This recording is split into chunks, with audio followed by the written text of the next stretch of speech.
So here we go again. It's March 2nd. This is a totally different video, and I don't even know how to title it or exactly where it's going or how to describe it. Maybe is better. I don't. We're going to take up some political, but without making anybody right or wrong. I don't like politics, just get that right out front. But this is an application also of Vedanta, Hindu, Buddhism, the religions of India in a political atmosphere, but not just today. It also has a personal story I'm going to tell, which I think people like stories. I don't want to talk about my meditation specifically. And I'll even come up with some solutions at the end, but quite frankly, that's not what it's really all about. So I think the best way to do this, let me see if this works. I think one of the things that we're talking about here is you see it in Hinduism, Vedanta Hinduism specifically a lot, just the mentioning that we're going from self to self-realization. So it's a little less self here to a big S self. So whether you say that's from just looking at Jim or me as a soul, or the word Atman is brought up, what we're doing is giving up or letting go of that we've identified with, and we're becoming the big S self, or it's also called Brahman, God, consciousness, the bigger picture. And I don't really want to go into it beyond that. Buddha, for example, talks about, especially during his meditation, he would even remind himself to let go. He would say, no self. There is no self. He's not saying there isn't a person sitting there. I'm not saying there's no Jim. We're letting go of the identification with. So we're losing self to gain that bigger self-realization, which is we're letting go of ignorance. Yeah, now I think it's going to work. Now, I bring this up as a fascinating illustration of a couple stories that get political and that I just think is extraordinary. And then I'm going to illustrate it with how I erred in this. And you know what? Now that I think about it, it's a story of Gandhi, and he made an error. I wasn't trying to compare myself to Gandhi, but now I realize we make mistakes. So what? As Vivekananda said, own it, have it, and let it go. Let it dissolve. It took me a while to see how I had erred. And maybe that's what this whole video is about, is that I was very upset. And I went to the temple, meditated for just a few minutes, and these ideas came up. And I felt great. I felt really good. And Gandhi's story is huge. My error was this little, with just a couple people. But this Gandhi one was just remarkable. And this happened. It's brought up in the movie. And so to give you the background on it, this is about 1915, 1920 in there.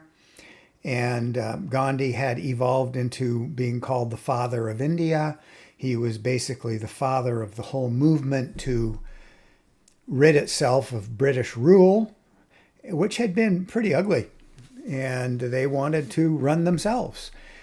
And just prior, how the British Empire, the British in India did this, but there was this huge massacre where they killed just women, children, everything, about 1,500 people. It was just terrible. And you can imagine that the populace went crazy. I mean, they got really upset and they started to riot, and a lot of things started to occur. I don't know the whole story, but they illustrate this in the movie. And the 5 leaders of the movement to create an independent India were discussing what to do, because as they put it, so then what happened is the riots ended up killing 2 of the British police officers. I don't even know if they're British. They might have been from India, but working within the British administration. But two people were killed, and they were sitting there discussing what to do. And four of the leaders, this is the time. Let's go for independence. Let's keep this going. As they put it, India is on the move. They were upset. They were pissed off. And that would be, yeah. So Gandhi is in the middle of the room, basically on the floor, very upset, saying, in essence, paraphrasing, that he takes no comfort in any of this. He's not happy about the movement. He takes no credit or no joy in what's happening, because he thought killing people is not the way it should be. He wanted to see the government and India brought together as a oneness. See, here's his application of Vedanta. He wanted, the British Empire was trying to break India up into small groups and religions, separate religions, and Gandhi was trying to create a oneness, a happiness. But there was an interesting point where he said, where there was an argument in essence, where Gandhi said, I will ask them to stop the rioting, to stop the anger, to stop hurting. And the other four said, you can't do that. They're on the move. There's no way it'll be done. And he said, I will ask them to stop, and I will fast as a penance in my part of arousing such emotions. Now, when I first saw that movie some 20 years ago, I went, okay, fine. This is just a movie, whatever. But if you really take a look at what happened, and that line in itself, how extraordinary is that? It's an example of a man wanting to build it right, to live in the world of love and sattva, to live in the world of a bigger oneness. And that he actually fasted. I think it was his first major fast. He did it many times, but that one, he almost died. And it created the result. All the rioting, all the problems stopped. They said that individuals were actually going up to the British police with guns in their army and giving them flowers and trying to spread love and sattva. We even had, in the 60s, if you recall, Vietnam War, there were some rioters that did that. Instead of being angry and rioting, they actually took the path of love and peace. But to think that one man, but look at that line again, I will ask them to stop, and I will fast as a penance in my part of arousing such emotions. Why do I bring this up? In my part of arousing such emotions. I think what happens, and this is, let me just tell, in arousing such emotions, I never realized until just recently how profound that is. It's like now I tend to see, it's like there's a big bubble, there's this big picture, this big all. And each of us contribute to that. We're all intermingled and intertangled in this bubble. And so there was three of us when we were having a discussion just recently. And it got a bit heated. And it wasn't even an I'm right, you're wrong. It just got exactly as it said here. Arousing such emotions, ugly emotions. And I felt so terrible for quite a while. And I went to the temple and I was trying to understand what happened, and it sorted out. I got it. And I didn't even think about this movie, and I sat down and I put the movie on, and boom, I went right to this point. And I realized, or had this, it was just beautiful. The whole idea of how we can arouse negatively these terrible emotions. And that's what I see Trump. That's what I see occurring in our politics right now, led by one man who is arousing such ugly emotions in the country, and now it's spread throughout the world. We have world leaders saying that you guys cannot let Trump get elected. And he happily is doing it. So we have a man who is totally into ego and arousing emotions in others that is just creating this this large oneness self, it's just creating this ugliness. And I take responsibility. It's just terrible what I did. I felt terrible, and I apologize for what I did. Now, mine was with 2 people. He did it with a whole country, 300, and he went on a fast and nearly died. But the concept is the same. How we as individuals can arouse an emotion. We think it's here as Jim. No, we have this huge effects on others. In business, it's the same thing. And in sports, you see it all the time. When you have a great leader, how it immediately challenges others to follow in a positive, good way. And when you have an egotistical leader, things fall apart. It's a fascinating story, a fascinating thing to see.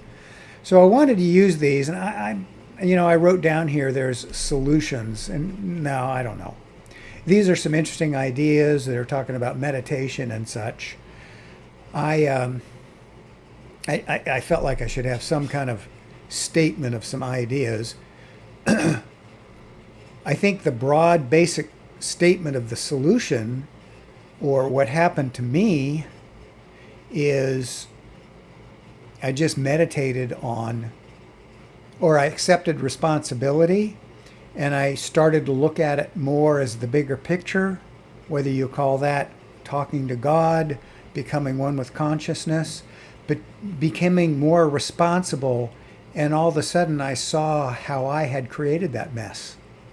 Not proud of it, but it's over, and I got to let that go and dissolve into Brahman, as they say. So I think ultimately that's the solution. I put down here a couple ideas. Don't contribute to the insanity. Don't add fuel to the fire. Let go and do not participate, and avoid the involvement. I just say that because, for example, you have monasteries and monks who avoid politics if I get involved with talking about politics, I get angry. So maybe that's a solution. What am I going to do about Trump anyway? I'm going to vote, but why get involved with arguing, yelling, and screaming and why juice up my own emotions about it? I just don't know that does any good. But I put that as a solution. I'm sure there's a ton of solutions here. Second one I put down here, which really helped me, is the whole idea of bhakti love, path of love and worship. I think that's the easiest. Focus on love, the sattva, infinite knowledge, love, bliss. Be the calm lake. So whether or not you're thinking about it, that is a meditation. Whether or not you're sitting down and doing a formal meditation, if you're meditating on helping others, the bigger picture, God, consciousness. So what I did is I sat down and I looked at those 4 immeasurables of Buddha. One is wishing happiness for all. 2 is hoping for joy for all, that we can all experience the same joy.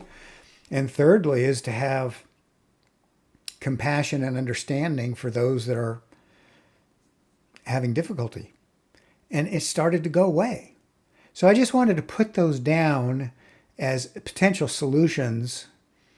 Actually, I think this other part of jnana knowledge, I don't think that's fitting to this video. So I think what I'll do is just leave it at that. These are some very simple, meditate any way you want. Pray. There's a good one. Pray. I put out a video about a month or 2 ago on the same situation that said, can we all just get along and let's pray for a better situation? So this worked. And I wanted to tell those stories, one that happened to me and just the incredible Mahatma Gandhi and what that man did. As they say, he freed India. But, and just an application of philosophy and religion in our world dealings. And that, to me, is what Gandhi did. And that, to me, is what Vedanta Hinduism and Buddhism and what religion can do, because the more we let go of ego and little s self and become more that bigger picture, the big S self, one with God, whatever word you want to use, the better off we'll be. And the easier it is to see the solutions when especially I messed up. It wasn't terrible, by the way, but I felt terrible about it. So it was nice to let go of that. All right, that's the story.